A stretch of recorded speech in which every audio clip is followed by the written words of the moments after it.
গোপালগঞ্জে অনুষ্ঠান শেষ করে ফেরার সময় আওয়ামী সন্ত্রাসীদের দ্বারা হামলা হয়েছে। আমরা এর তীব্র নিন্দা জানাই। আমরা 24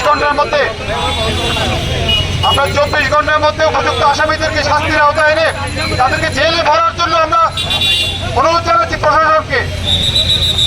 প্রিয় যোদ্ধারা, তারা আওয়ামী লীগ যদি এখনো মনে করেন তারা এদেশে আবার রাজত্ব করতে ফিরে আসবেন, এটা ভুল।